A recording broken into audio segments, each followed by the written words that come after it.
Según yo, bien. Muy bien, muy bien. No, la verdad que estuvo bastante fácil. Pensé que iba a ser más complicado. No, no, si yo les dije, acá me dice Leandro el teórico, excelente. Bueno, está bien. Todavía están entrando algunos chicos.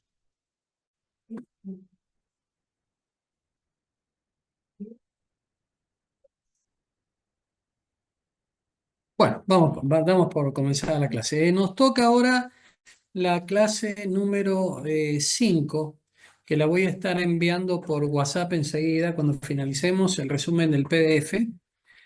Pero comenzamos en dinámica y esto forma parte del segundo parcial, de dinámica en adelante. ¿Mm? Bueno, voy a compartir pantalla. Recuerden, me pueden interrumpir en algún momento si es que tienen necesidad de hacer una pregunta o eventualmente hacer algún comentario. ¿Mm?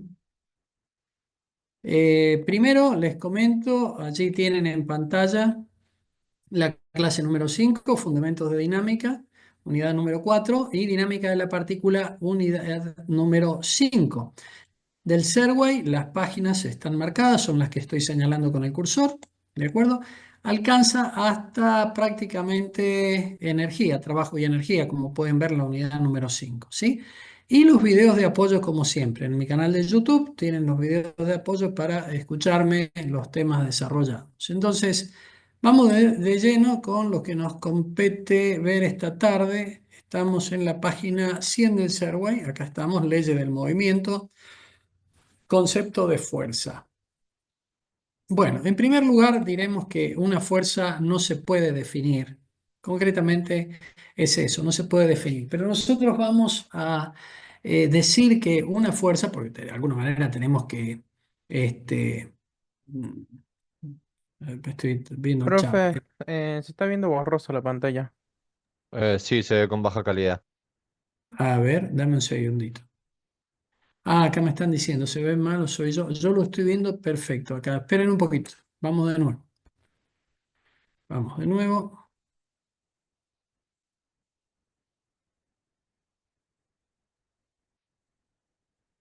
Ahí estamos. Ahora,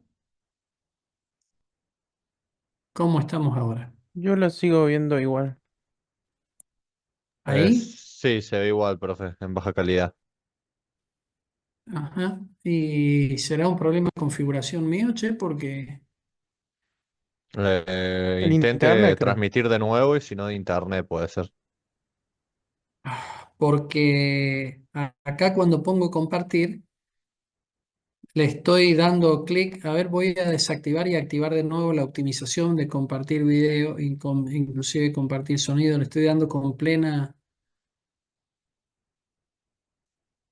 A ver, esperen un poquito.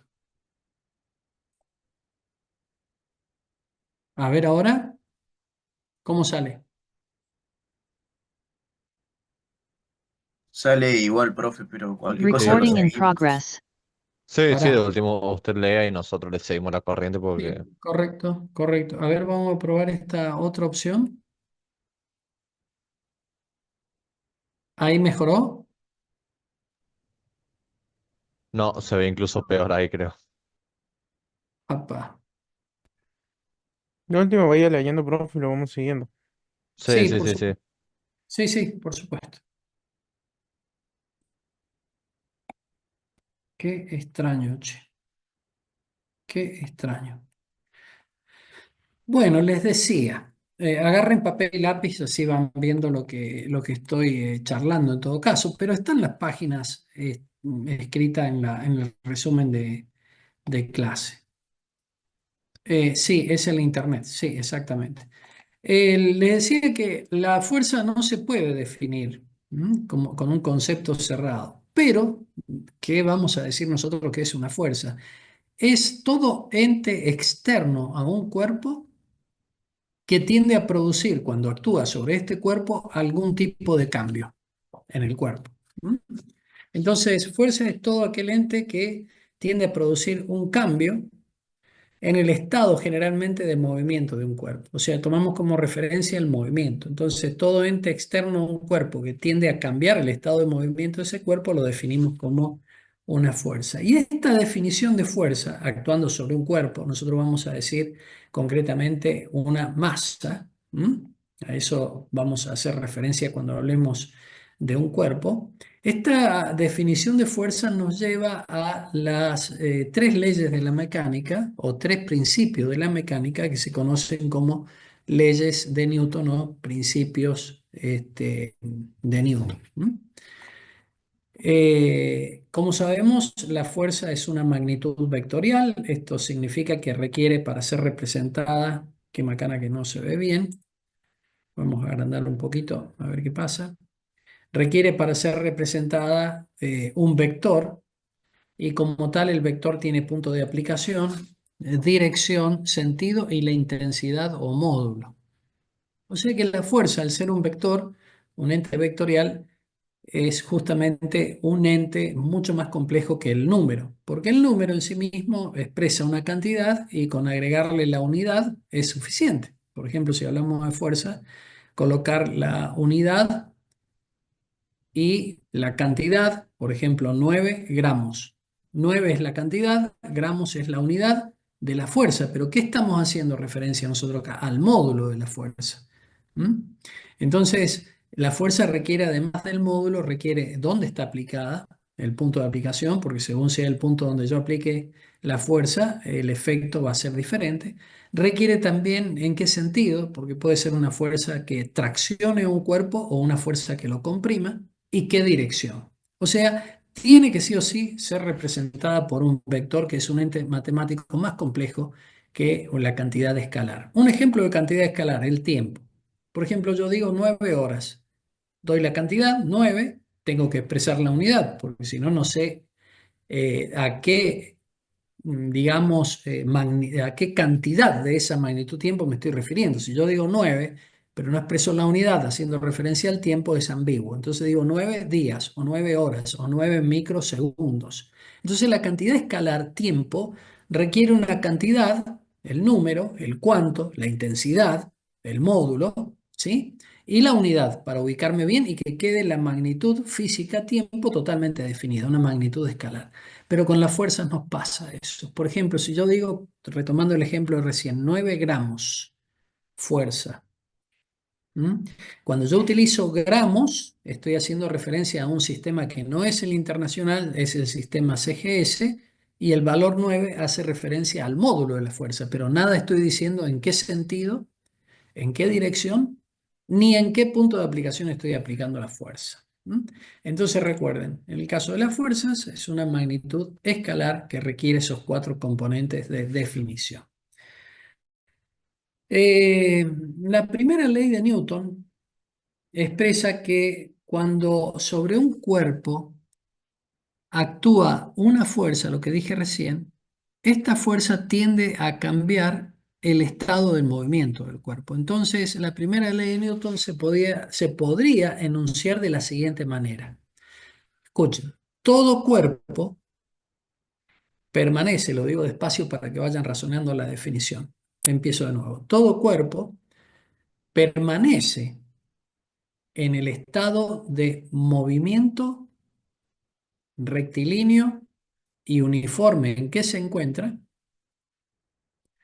a menos que un agente externo tienda a cambiar dicho estado. Ese agente externo es la fuerza. Esto significa, por ejemplo, que un cuerpo en movimiento rectilíneo y uniforme en el espacio permanecerá por la eternidad en movimiento rectilíneo y uniforme, a menos que una fuerza, ente externo, tienda a cambiar dicho estado. ¿Qué fuerza podríamos concebir nosotros en el espacio para que cambie ese estado? Y un tirón gravitacional, que el cuerpo de masa m pase cerca de un planeta o de un sol, de una estrella, ¿no es cierto? Y su campo gravitacional, el de la estrella, atraiga al cuerpo hacia el centro de esa estrella y eso hace que la trayectoria se desvíe. Ahora, escuchen, la desviación de la trayectoria, que deja de ser una trayectoria rectilínea, es consecuencia de la acción de la fuerza. Por eso decimos que todo cuerpo tiende a permanecer en el estado de movimiento rectilíneo y uniforme, a menos que una fuerza tienda a cambiar ente externo dicho estado. Esa es la primera ley de Newton que la van a poder leer aquí ustedes en la página 103. Otro enunciado de la primera ley de Newton. Me pueden interrumpir. Escúchenme, cuando nosotros definimos la masa como la cantidad de materia que tiene un cuerpo, eso es una definición incorrecta. Incorrecta. La masa no es la cantidad de materia que posee un cuerpo. La cantidad de materia que posee un cuerpo queda determinado por el número de moles. Eso lo dice el sistema internacional. Bueno, fantástico. Entonces, ¿qué es la masa? La masa de un cuerpo es la resistencia que opone ese cuerpo al cambio en el estado del movimiento que posea. Es una propiedad, fíjense, allí se la marqué. La masa es una propiedad que tiene ese cuerpo, que tiene ese objeto. Y esa propiedad nos va a nosotros señalar, nos va a hablar de cuánta resistencia muestra ese objeto para que nosotros cambiemos su estado de movimiento. Cuando digo estado de movimiento, es para que nosotros cambiemos su velocidad. Cuando nosotros tenemos un cuerpo que posee una determinada velocidad, pero a mí me cuesta mucho cambiar esa velocidad, digo y concluyo que el cuerpo tiene elevada masa. ¿De acuerdo? Y me quiero detener acá porque es una definición un tanto particular. Repito, la masa es una propiedad que tiene el cuerpo que nos indica o nos especifica, como dice acá la definición, ¿cuánto resiste este cuerpo cuando yo quiero hacerle cambiar la velocidad? Es decir, cuando quiero cambiarle su estado de movimiento. Bueno, esta resistencia al cambio del estado de movimiento se denomina, chicos, inercia. Por lo tanto, mis estimados, la masa es la menor o mayor inercia que posee un cuerpo. Me detengo acá. Quisiera escuchar si hay alguna pregunta. Yo quisiera preguntar si puede repetir de nuevo, porque me perdía con la masa. Ujú.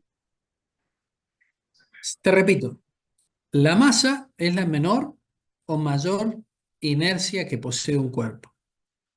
¿Y qué es la inercia? La resistencia que manifiesta ese cuerpo cuando uno quiere alterar o cambiar o modificar su estado de movimiento. La resistencia que opone al cambio del estado de movimiento del cuerpo es medido por la inercia. Y la inercia, la menor o mayor inercia, es la definición de la masa del cuerpo. O sea, la masa es la menor o mayor inercia que posee un cuerpo. Por eso la definición que está subrayada acá en pantalla. Fíjense, la masa es la propiedad de un objeto que especifica cuánta resistencia muestra ese objeto para cambiar su velocidad. O sea, cuánta resistencia, cuánta inercia presenta ese cuerpo para cambiar su velocidad. O cambiar su estado de movimiento, es exactamente lo mismo. Bueno, me voy al chat que hay Profe, alguna pregunta. O sea, profe, que sería la masa es la mayor o menor inercia que tiene el cuerpo y la inercia la resistencia al cambio de movimiento de ese cuerpo. A ver, repetime. Que entonces podríamos decir que la masa es la mayor o menor inercia que posee un cuerpo, siendo la Sí. inercia la propiedad del cuerpo a resistirse al cambio de su velocidad o O movimiento. estado el cambio de su velocidad o estado de movimiento. De 10, gracias, profe. Excelente, esa es la definición. Me dice Antonella, esa era la razón por la que los objetos caen a la vez sin importar el peso. No, no, Antonella. La razón por la cual los objetos, cuando vos decís caen a la vez, me imagino que caen al mismo tiempo, que es lo que quisiste poner. Responde a otra cosa. ¿Mm? La masa de un objeto cambia en el espacio. No, no cambia en el espacio, es constante. Va a ser alterada únicamente por la velocidad. Pero para las velocidades normales que nosotros manejamos o habituales en el mundo macroscópico humano que manejamos, la masa es una constante. En cambio, cuando las velocidades son muy elevadas y cercanas al orden de magnitud de la velocidad de la luz, cuando la velocidad cada vez es más elevada, la masa se incrementa, es decir, aumenta la inercia considerablemente. ¿Mm? Em, pero para responderle a Antonella, que dos cuerpos que tienen distinto peso, por ejemplo, o que tienen distinta masa, vamos a hablar así, que caigan al mismo tiempo, de la misma altura, eso es consecuencia que ambos cuerpos, independientemente de la masa, están acelerados con la misma aceleración hacia el centro de la Tierra, que es la aceleración de la gravedad. Y no hay ninguna fuerza que se oponga al movimiento. Por eso los dos caen al mismo tiempo.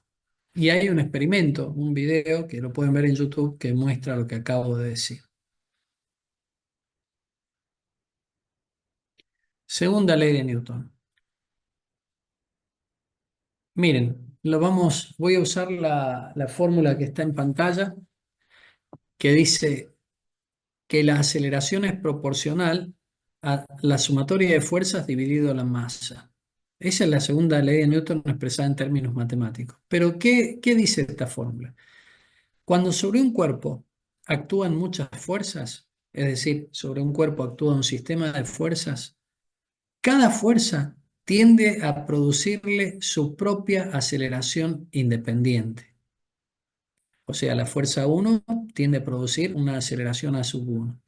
La fuerza 2, una aceleración a 2. La 3, una aceleración propia a sub 3. Y la fuerza n, una aceleración asociada propia a sub n. O sea, cuando sobre un cuerpo actúa un sistema de fuerzas, cada fuerza tiende a imprimirle su propia aceleración. De modo que la aceleración resultante es la suma vectorial de las aceleraciones individuales intervinientes. Es decir, la fuerza 1 le produce su aceleración A1, vector. La fuerza 2, A2, vector. La fuerza 3, A3, vector. La suma de A1 más A2 más A3 más punto suspensivo A sub n es la aceleración total del cuerpo. Esto está basado en el principio de independencia de causas y superposición de efectos. Es decir, yo tomo cada fuerza como una causa, pero el efecto final, el efecto global, es la superposición de todos los efectos que produce cada una de esas causas. Entonces, esto cuando dice aquí el autor, cuando se ve desde un marco de referencia inercial, es importantísimo este concepto, pero nosotros no vamos a ahondar en él. Vamos a suponer que la Tierra es un sistema de referencia inercial. Eso significa que la Tierra no está acelerada, pero eso no es real porque la Tierra tiene un movimiento de rotación en torno a su eje y aparece una aceleración hacia el centro. Pero nosotros vamos a suponer de que no existe. Entonces, en esas condiciones, siendo la Tierra un marco de referencia inercial, la aceleración de un objeto, de un cuerpo, de una masa, es directamente proporcional a la fuerza neta. Cuando dice fuerza neta, se refiere a la resultante. Es decir, lo que estoy señalando en este momento, sumatoria de fuerzas, es la resultante, que se denomina fuerza neta. Entonces, cuando un objeto está sometido a una resultante o a una fuerza neta, que actúa sobre ese cuerpo, resulta que la aceleración que va a adquirir el cuerpo es inversamente proporcional a su masa. Por eso, resultante o sumatoria de fuerza o fuerza neta dividido la masa, inversamente proporcional a la masa, nos da por resultado la aceleración que va a tener el cuerpo. La aceleración es un vector y tiene la misma dirección que el vector fuerza resultante o fuerza neta. Y tiene el mismo sentido la aceleración obtenida. ¿Mm? Por lo tanto, la segunda ley de Newton, a partir de la fórmula que acabo de señalar con el cursor en la pizarra, a partir de esa fórmula nosotros podemos escribir la 5.2, que es la forma tradicional de la segunda ley de Newton, sumatoria de fuerzas igual a masa por aceleración. Fíjense que este vector sumatoria de fuerzas, o la fuerza neta, o fuerza resultante, no es ni más ni menos que el vector aceleración multiplicado por un número, y ese número es la masa. Me pregunta Santiago, ¿la aceleración era la suma vectorial de las fuerzas multiplicadas, cada una por su respectiva aceleración? No, Santiago. La aceleración total es la suma vectorial de las aceleraciones individuales intervinientes. Podés poner así. A sub t, A total, vector, es igual a A1 vector más A2 vector más A3 vector más puntos suspensivos más A sub n vector. ¿Eh? Pero fíjate que lo que vos me escribís, me decís, la aceleración es la suma vectorial de las fuerzas multiplicadas cada una por su respectiva aceleración. No, no, no, para nada. Profe, ¿le Sí, puedo preguntar si cómo la definí está bien a la segunda ley? Puse, a ver. cuando una fuerza actúa sobre un objeto, este se pone en movimiento, acelera, desacelera o varía su trayectoria. Esta ley plantea que la fuerza neta aplicada sobre un objeto es directamente proporcional a la aceleración que éste adquiere en su trayectoria. Sí, y la constante de porque vos estás diciendo que es directamente proporcional. La constante de proporcionalidad es la masa. Bien, Entonces, ¿me entendés? Le podés agregar ahí a tu definición. Y la constante de proporcionalidad es la masa. de 10. Entonces, al final, vos podés poner sumatoria de fuerza igual a masa por aceleración. De 10, profe. Gracias. Seguimos adelante.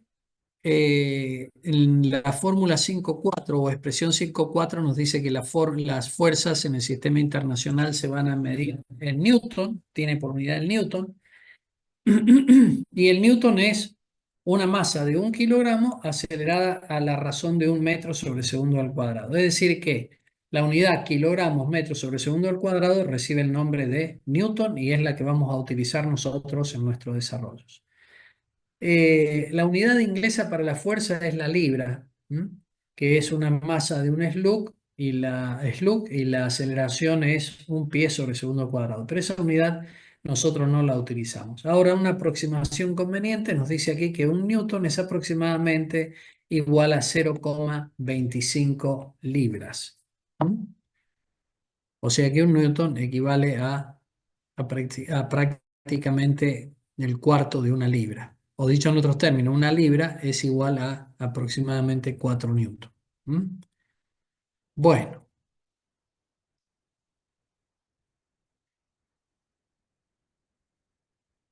el ejemplo 5.1 sería bueno que ustedes lo puedan analizar.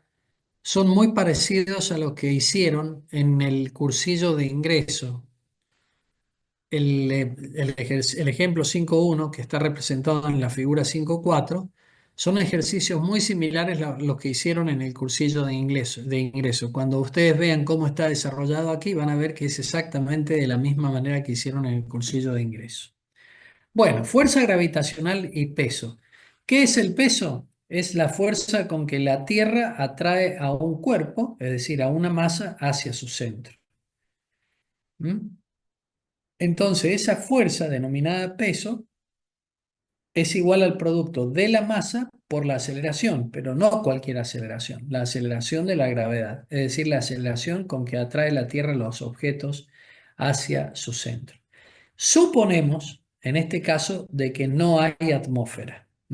Cuidado, porque si llega a haber atmósfera, el cuerpo al caer ya no se acelera con el valor de g, adquiere otro valor de aceleración. Y lo que nosotros estamos diciendo aquí es una definición en ausencia de la atmósfera. Un cuerpo es atraído hacia el centro de la Tierra en ausencia de la atmósfera por medio de una fuerza que se denomina peso. Una fuerza que es la fuerza con que la Tierra atrae al cuerpo de masa m hacia su centro.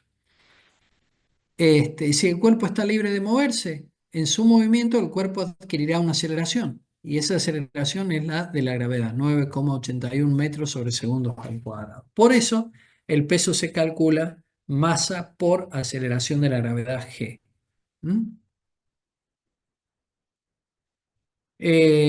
La tercera ley de Newton, o tercer principio de la mecánica, establece que cuando sobre un cuerpo se ejerce una acción, entiéndase una fuerza, el dicho cuerpo reacciona también con una fuerza de igual dirección, de igual magnitud, pero de sentido contrario a la fuerza aplicada. Ese es el principio de acción y reacción. El principio de acción y reacción, fíjense la figura que está en la pantalla, requiere siempre la acción, perdón, la existencia de dos cuerpos.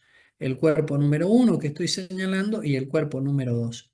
Y una interacción entre ambos cuerpos. Por ejemplo, acá la fuerza 1-2 significa la fuerza con que el cuerpo 1 atrae al 2.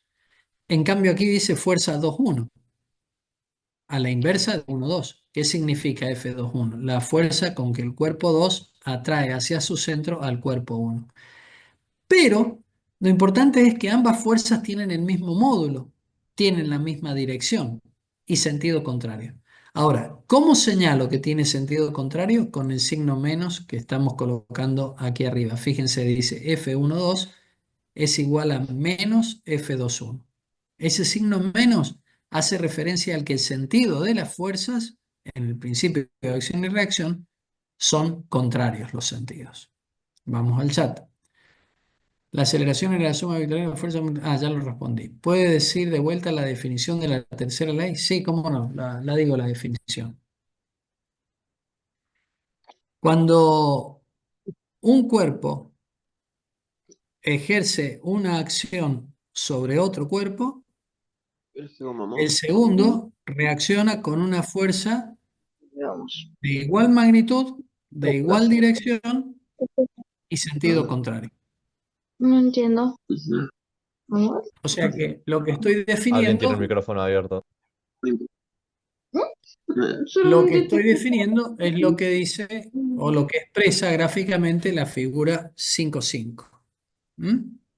Profe, un ejemplo de esto lo podríamos ver, por ejemplo, yo jugaba al tenis. Sí, Cuando hacemos frontón, por ejemplo, que mientras más fuerte yo le pegue a la pelota, la pared me devuelve la misma fuerza, digamos, exacto.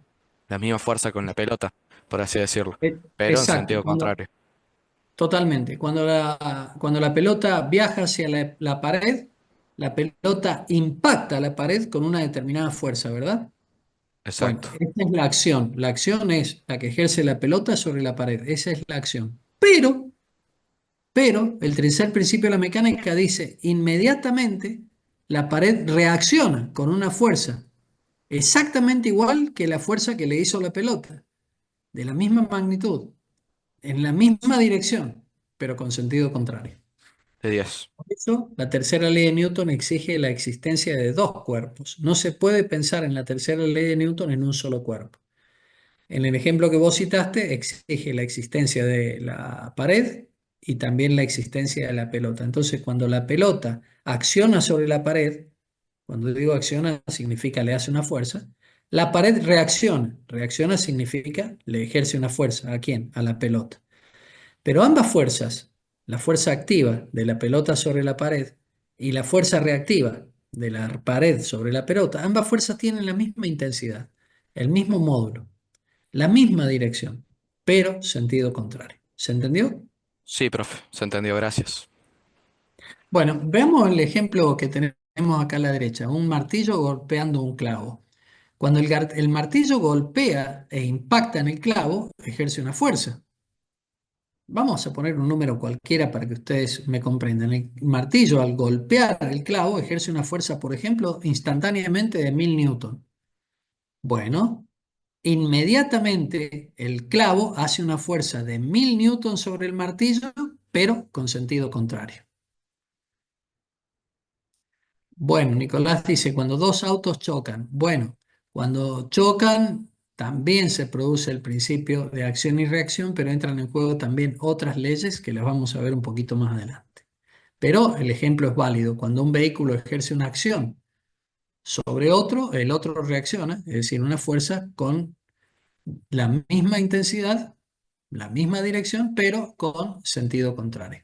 De esa interacción entre un vehículo y el otro, de esa interacción entre un vehículo y el otro, aparece la trayectoria resultante. Entonces, post impacto, la trayectoria puede ser una combinación de las trayectorias previas que traían los vehículos, ¿sí? O sea, las trayectorias que traen los vehículos antes del impacto, nada tiene que ver con lo que pasa después que impactan. Después que impactan, aparece una trayectoria muy particular que es la consecuencia de la acción de contacto en ambos vehículos, o de ambos vehículos, perdón. Bueno, Algunas aplicaciones de las leyes de Newton. Cuando una partícula está en equilibrio, esto lo vimos en estática, cuando una partícula está en equilibrio, la sumatoria de fuerzas que actúan sobre ella es igual a cero. ¿Qué significa esto? Que la resultante es cero o que la fuerza neta es cero. ¿Por qué la resultante es cero o la fuerza neta es cero? Porque la sumatoria de fuerzas nos da cero. Bueno, eso matemáticamente, pero físicamente, ¿qué significa? Significa que la partícula o el cuerpo que estamos analizando se encuentra en equilibrio. O sea que el estado de equilibrio no es un estado de ausencia de fuerza. El cuerpo va a estar sometido a la acción de fuerza, pero el estado de equilibrio exige que la sumatoria de esa fuerza sea nula. ¿Está bien? Entonces, aquí se presenta en la figura 5.7 un ejemplo para que ustedes lo puedan analizar. Fíjense que tenemos el peso de este cuerpo que es equilibrado por una fuerza T hacia arriba, y esa fuerza, ¿quién la provee? Y la provee el vínculo, en este caso la cadena, cable o alambre que sostiene a este cuerpo que tiene un peso F sub g. Acá F sub g sería el peso de este cuerpo, masa por aceleración de la gravedad. Es equilibrado por la fuerza T que provee el vínculo, en este caso un alambre, una cuerda, una cadena, lo que sea. A ver qué otra pregunta tengo acá. ¿Está bien esta definición de la tercera ley? Principio de acción y reacción. Dos objetos interactúan, la fuerza hecha por un objeto sobre el objeto 2 es igual en módulo y dirección, pero sentido contrario a la fuerza ejercida por el objeto 2 sobre el objeto 1. Claro, claro, lo que vos escribiste acá, Fernando, es exactamente lo que está explicado, vuelvo para acá atrás, lo que está explicado en la figura 5.5. ¿Mm? Puede decirse que la masa es la magnitud escalar de la inercia. La masa, lo que tenés que decir allí es que, escuchá, corrijo esa definición. La masa es una magnitud escalar, coma, y es la medida de la inercia de un cuerpo. ¿Quieren anotarlo? Se los dicto. Tomen lápiz y papel. Tomen lápiz y papel. Dicto. La masa es una medida de la inercia que posee un cuerpo. Punto seguido. La inercia es la menor o mayor resistencia. La inercia es la menor o mayor resistencia que ofrece un cuerpo al cambio de movimiento. Abren paréntesis, velocidad, cierran paréntesis. Cuando digo cambio de movimiento me refiero al cambio de velocidad. Cierran paréntesis. Punto seguido. La masa es una cantidad escalar, o magnitud, perdón. La masa es una magnitud escalar. O sea, requiere un número para expresar la cantidad y la unidad que estemos trabajando. Bueno, bajamos un poquito más. Partículas en equilibrio lo acabo de explicar. Partícula bajo una fuerza neta. Ya lo expliqué recién. Cuando sobre un cuerpo actúan muchas fuerzas, ¿qué hacemos? Las sumamos vectorialmente. ¿Por qué método? Por el método del paralelogramo o por la regla del triángulo. Y lo que vamos a obtener es una resultante. La resultante es la bendita fuerza neta.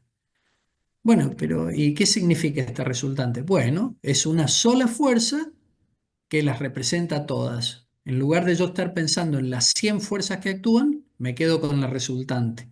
Es una única fuerza que produce sobre el cuerpo exactamente el mismo efecto que producen en forma mancomunada o actuando juntas las 100 fuerzas que actúen sobre el cuerpo. ¿Se entiende lo que estoy diciendo? O sea que si el cuerpo tuviera que distinguir, diferenciar, si lo que actúa sobre él son 100 fuerzas del sistema, la resultante no lo puede hacer. ¿Por qué no lo puede hacer? Porque el efecto que produce la resultante es idéntico al efecto que produce la acción conjunta de las 100 fuerzas que actúan sobre él. Bien.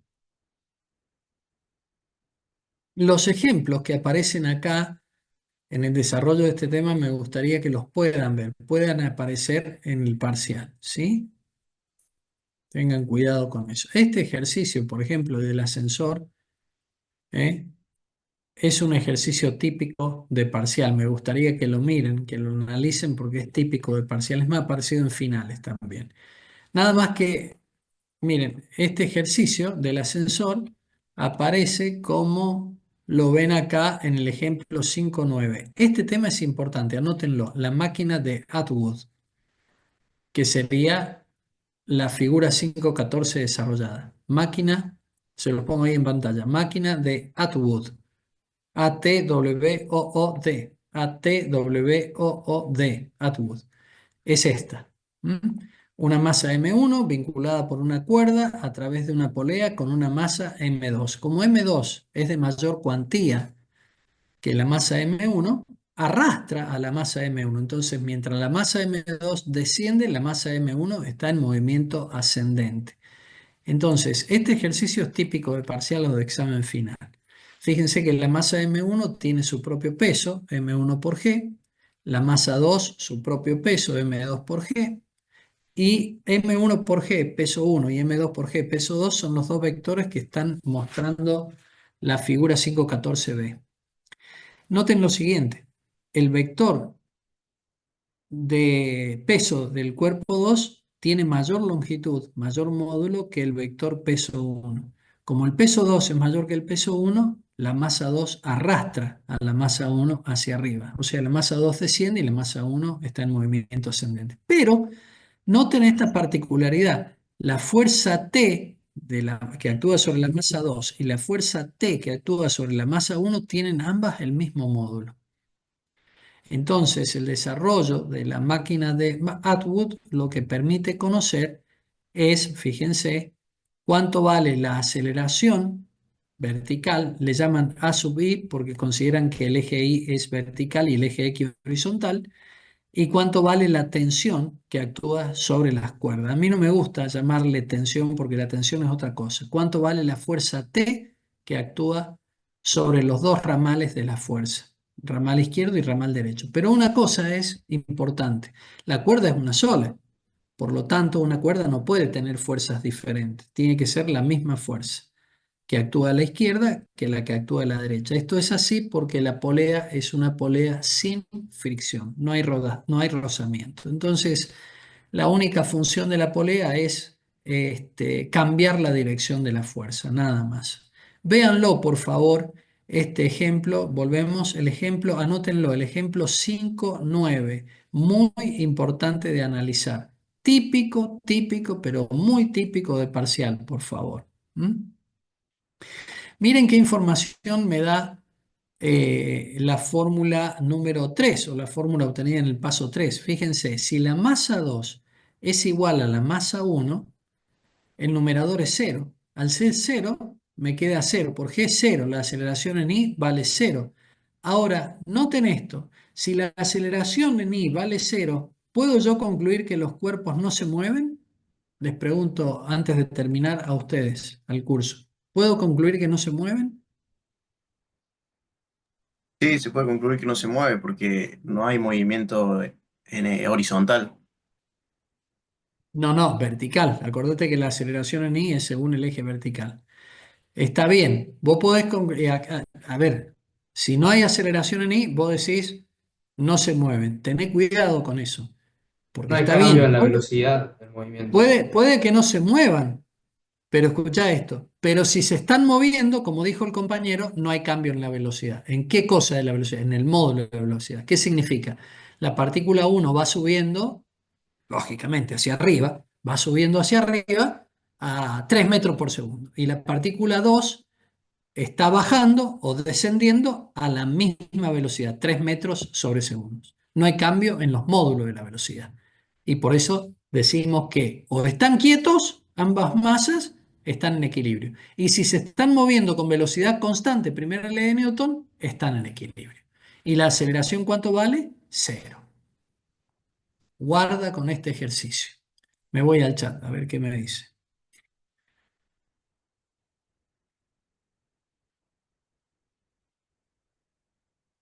Claro, Santiago, lo acabo de explicar, pero una aceleración nula no implica que podríamos estar a velocidad constante. Te lo amplío, Santiago. Una aceleración nula, querido, implica dos cosas. Nunca se olviden. Una aceleración nula implica dos cosas. Velocidad igual a cero, no hay movimiento, o velocidad constante. Hay movimiento rectilíneo y uniforme. Recuerden, aceleración igual a cero implica dos cosas. Implica velocidad nula, no hay movimiento, o si hay movimiento, la velocidad es constante. Muy bien, Santiago. Eh, Elian dice, pero la velocidad puede ser constante. Bueno, respondió lo que estábamos tratando recién. Seguimos adelante. Fuerza de fricción. Cuando dos cuerpos interactúan entre sí en contacto, por ejemplo, la figura 5.16 muestra un tacho de basura que lo queremos desplazar en forma horizontal. Cuando nosotros lo queremos desplazar en forma horizontal hacia la derecha, ¿qué hacemos? Aplicamos una fuerza hacia la derecha. Pero este aquí que aparece una fuerza que se opone al movimiento, una fuerza hacia la izquierda. Por acción y reacción, el módulo de la fuerza aplicada es igual al módulo de la fuerza que se opone. Y en ese caso no hay movimiento. El tacho queda quieto. O, como decían los chicos recién, si hay movimiento, es con velocidad constante. Estamos en un estado de equilibrio. Ahora, esta situación de que la fuerza aplicada en módulo es igual a la fuerza que se opone, fuerza reactiva, se da hasta un cierto punto, que es este en el gráfico, el máximo, este pico. Porque más allá de este punto, yo puedo aplicar una fuerza que sea en módulo más grande que la fuerza que se opone. Y como la fuerza aplicada en módulo es más grande que la fuerza que se opone, hay un desequilibrio de fuerzas. Aparece una resultante. ¿En qué dirección? En la dirección de la fuerza. ¿Con qué sentido?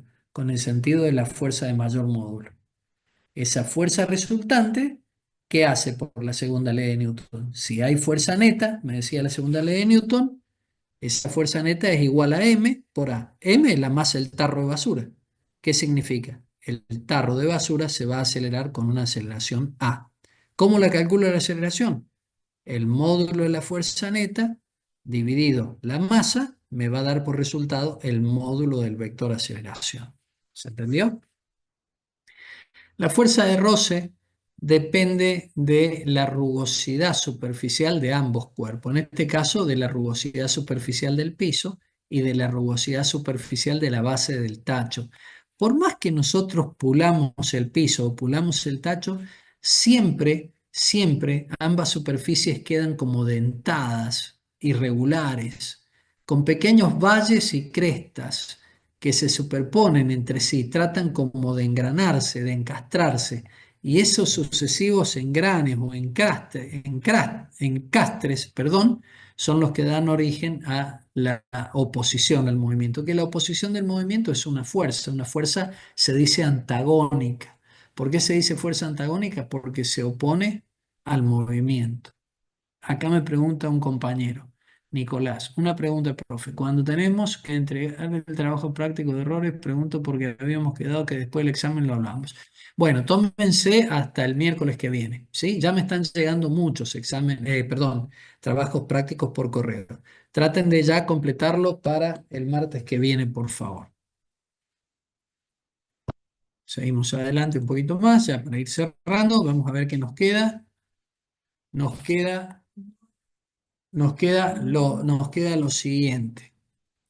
Decir, ¿no es cierto?, que las fuerzas de roce dependen de un coeficiente de fricción. ¿Qué es el coeficiente de fricción? Un número adimensional que caracteriza a las dos superficies en contacto. Fíjense que cuando damos o informamos el coeficiente de fricción siempre estamos hablando de dos materiales. Pongo un solo ejemplo, cobre sobre acero. O sea, el material cobre y el material acero. O el material teflón sobre sí mismo. ¿Mm? O, por ejemplo, qué sé yo, acá dice aluminio sobre acero. Cuando interactúan entre sí, cuando los queremos desplazar entre sí, aparece una fuerza de roce que es caracterizada por su coeficiente de fricción. Bueno, llegamos justo al final. Vean el resumen de este capítulo. Yo les voy a estar enviando la clase que acabamos de ver hoy y la clase que viene el martes vamos a estar haciendo la unidad número 5, ¿saben? Vamos a estar hablando de energía. Santiago dice, no es el mismo coeficiente sin importar el material de arriba, ¿no? No, hay que tener en cuenta los dos materiales, Santiago. Siempre el coeficiente de fricción es un número que caracteriza a los dos materiales. Sí, yo puedo decir, claro, ahora te entendí tu pregunta. Sí, no tiene importancia qué material esté arriba. Lo que importa es si es cobre y acero. No importa si lo que está arriba es acero o es cobre. Lo que importa es cobre y acero. Cómo aparezcan, no importa. Está bien, ahí entendí tu pregunta.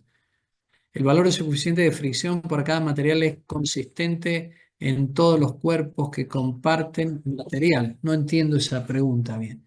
El valor de ese coeficiente de fricción por cada material es consistente en todos los cuerpos que comparten material. Me gustaría, Mateo, si me podés aclarar un poquito la pregunta. Hacelo verbalmente mejor. Diana dice, ¿ese coeficiente de fricción es el mismo que el coeficiente de rodamiento? No, es el mismo que el coeficiente de rozamiento con Z, no rodamiento, rozamiento con Z.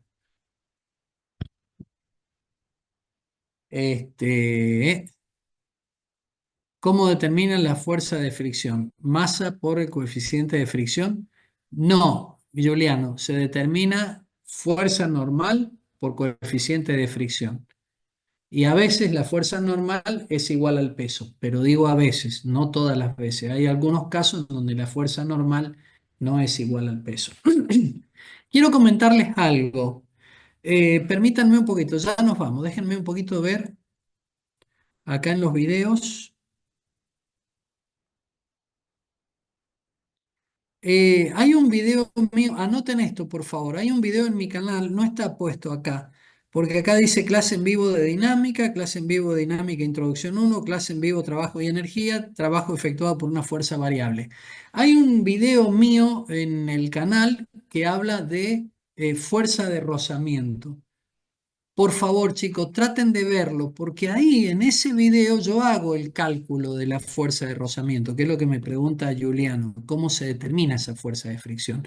Y además lo hago sobre un plano inclinado, o sea que tiene ese ejercicio todos los aditamentos, es decir, tiene el plano inclinado, que va a mostrarles cómo se trabajan los vectores, y también tiene distintas alternativas. Está muy bien, no es desarrollado, sino está muy bien planteado en cuanto a las posibilidades que da. Van a ver ustedes que doy varias posibilidades y demás, pero lo tienen que mirar, está bien desarrollado. Y ahí van a poder ver con claridad cómo se plantea el cálculo de la fuerza de fricción. Voy a enviar enseguida, chicos, la clase número 5. Hemos visto la unidad número 4 hoy. La unidad número 5 lo vemos la semana que viene. Me gustaría, por favor, Diana, no te quedes con la duda. Por favor, activa el micrófono. Te leo la pregunta que hiciste. ¿Ese coeficiente de fricción es el mismo que el coeficiente? No, pará. No es este. No era. ah, bueno, no sé. Había una compañera que había hecho una pregunta, yo ya te respondí, Diana, no sé quién había hecho una pregunta que no la entendía bien. Mm, A ver, Mateo, el valor coeficiente de fricción para cada material es consistente en todos los cuerpos que comparten el material. Mateo era. Mateo, yo te pedía que me aclares, el valor de ese coeficiente de fricción por cada material es consistente en todos los cuerpos que comparten material. No te entiendo la pregunta, querido. ¿Podés formularla de nuevo? A ver. Hola, ¿sí? Sí, adelante.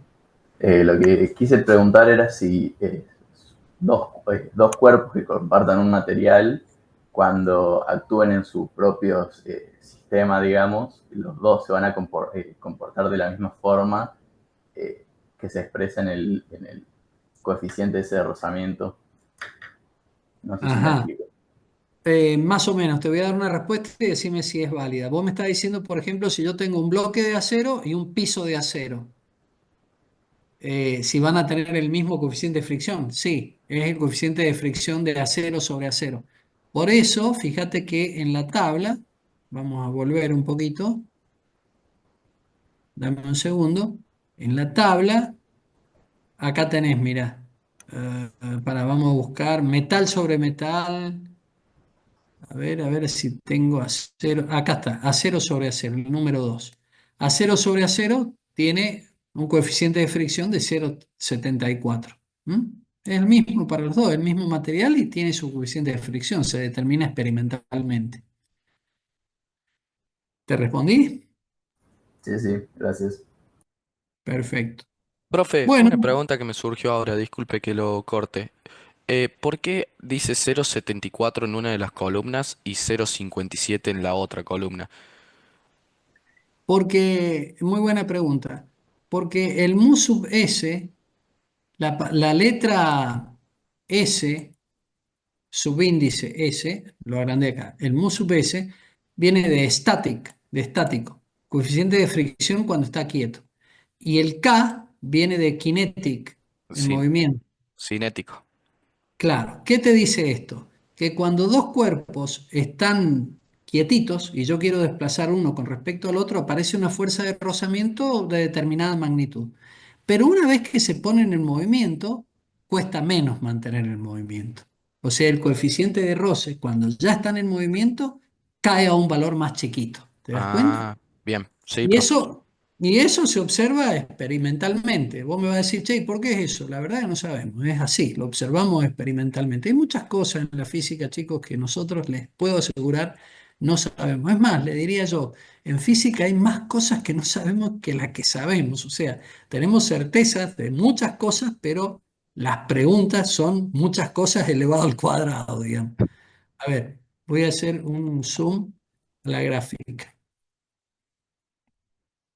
Al compañero que me preguntó, no me fijé tu nombre. Fíjate, fíjate. ¿Está bien? ¿Se ve bien ahora o se ve mal todavía? Sí, se ve bien, profe. ¿Mejoró el tema? Sí, por lo menos Oh, yo qué lo veo bueno. bien. Oh, qué bueno. Bueno, Sí, hace mirá. rato mejoró, profe, la calidad del video. Bueno, me alegro. Fíjense, ¿vieron que está acá el cursor? ¿Lo ven el cursor? Sí, Bueno, miren, del cursor para la izquierda, del cursor para la izquierda, no hay movimiento. Del cursor para la derecha hay movimiento. Pero fíjate la curva que te dice. Que la fuerza necesaria para generar el movimiento de este lado, cuando ya está el movimiento, tiene un módulo menor, porque esta F sub K es la fuerza de roce. Fíjate, esta altura es la fuerza de roce. O sea que cuando yo estoy en este campo, a la derecha, la fuerza de roce tiene esta magnitud, pero es claro. más chiquita que cuando estoy de este lado. Cuando estoy de este lado, la fuerza de roce es mucho más grande. ¿Por qué sucede eso? Porque el coeficiente de rozamiento cinético es de menor cuantía que el coeficiente de rozamiento estático. Es un hecho experimental. Vamos a la tabla. Entonces, si ustedes se fijan acá en esta columna, el mu sub k siempre es más chiquito que el mu sub s. ¿Está bien? No Sí, importa profe, los se entendió. materiales, son siempre más chiquitos. Entonces, el hecho de que el mu sub k es más chiquito que el mu sub s nos da como resultado, agrandamos acá, nos da, decía como resultado, esta morfología en la curva. ¿Cuál específicamente?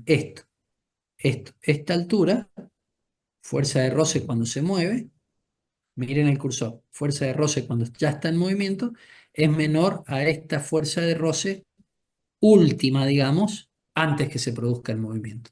Acá este punto es Profe, un movimiento inminente. Sí, ¿por qué en la parte de estática del gráfico es como que ven aumento, mientras que en la otra se mantiene constante, en la región cinética? muy buena pregunta, porque mira, cuando yo aplico una fuerza F, por ejemplo acá, supongamos de 0 hasta acá, una fuerza F de 100. A ver, para. Vamos a ordenarnos un poquito. Supongamos que la fuerza de roce máximo, vamos a ponerle número, supongamos que la fuerza de roce máximo son 100 newton. Yo te pregunto a vos, si la fuerza que se opone, la máxima, son 100 newton, ¿cuánto tengo que aplicar yo como mínimo para ponerlo en movimiento? ¿Qué opinás? 100 newtons. Claro, claro, porque si, escuchá, porque si la máxima, mira esto, la máxima que se opone son 100 newton, vos me vas a decir, mira, loco, para ponerlo en movimiento tengo que aplicar como mínimo 100. Porque ¿qué pasa si yo aplico una fuerza más chica, digamos 20 newton? ¿Cuántos se van a oponer? Se sigue estando quieto. ¿Y cuánto es O- la fuerza que se opone en los 20? 80. 80. 80. No, escuchen, Ah, 100. escuchen. No, Menos escuchá. 20. 100. Claro, principio de acción y reacción. No puedo violar la tercera ley de la mecánica. Escuchen, chicos, acción. Si yo aplico 20, ¿cómo voy a tener una reacción más grande de 100 o de 80? ¿Qué me dice el principio de acción y reacción? Tengo que tener una reacción de ¿cuánto? De 20. ¿Comprenden? Sí. Hay algunos que se quedaron callados. Me parece que los embromé con la idea. Escuchen, escuchen. Imaginemos que tengo que empujar un sillón. Y hemos calculado que para poder empujar el sillón yo tengo que aplicar una fuerza horizontal de 1000 newton. ¿Me siguen? Como mínimo para que se mueva. ¿Por qué sucede eso? Porque el sillón se opone con una fuerza de roce de 1000 newton, por eso no lo puedo mover. Bueno, escuchen la pregunta. Si yo necesito para moverlo 1000 newton, ¿qué pasa cuando yo le aplico 100 newton? ¿Se mueve? No, ¿Por qué? porque hace falta una fuerza de 1000 newtons para que Muy por lo bien, menos hasta ahí haya una nomás. reacción. Muy bien, porque me falta, porque he dicho que necesito 1000, no 100. Entonces, escuchá la pregunta que te voy a hacer. Si yo aplico 100 newton, no se va a mover, porque hace falta 1000. Bueno, pero yo estoy aplicando 100 newton. ¿Cuánto vale la fuerza que se opone a la que yo aplico? 100. Menos 100. Claro. ¿Por qué vale 100? Opuesta, menos 100. Porque 100 menos 100, ¿cuánto me da? Cero. Cero. Cero. Resultante, cero. Por eso no se mueve. Apliquemos ahora una fuerza de 500. ¿Cuánto vale la que se opone? Menos 500. Bien, ¿y la resultante cuánto vale? Cero. No se mueve. Apliquemos ahora una fuerza de 700. ¿Cuánto vale la que se opone? Menos 700. Resultante cero y no se mueve. ¿Lo ven? Escuchen ahora. Apliquemos una fuerza, atención, de 999. ¿Cuánto vale la que se opone? Menos 999. La resultante cuánto vale. Cero. Pero ya estamos muy cerquita de la que necesito, ¿verdad? Porque Sí. necesitaba 1000. Decimos entonces que el movimiento es inminente, porque estoy tan cerca de alcanzar lo que necesito que el movimiento es inminente. Ahora miren esta curva, miren el cursor. ¿Lo están viendo el cursor? Sí, profe. Este tramo recto está trazado a 45 grados. Este tramo recto está trazado a 45 grados. Esperen un poquitito. Espérenme un poquitito, por favor. Un segundo. Un segundito, no se vaya.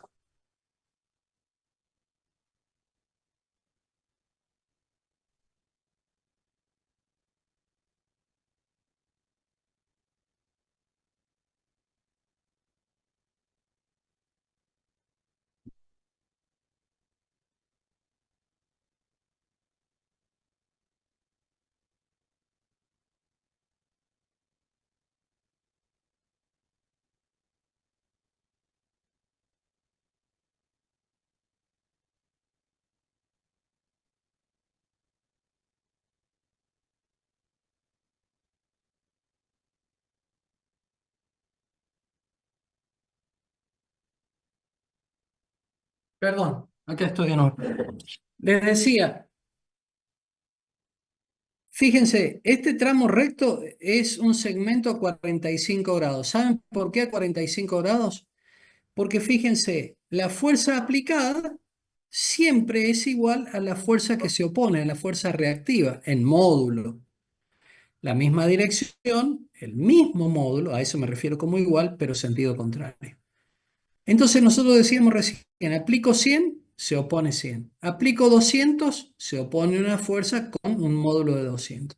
Aplico 700, se opone con 700. Entonces, este tramo recto, chicos, tiene que ser un segmento dibujado a 45 grados. ¿Por qué?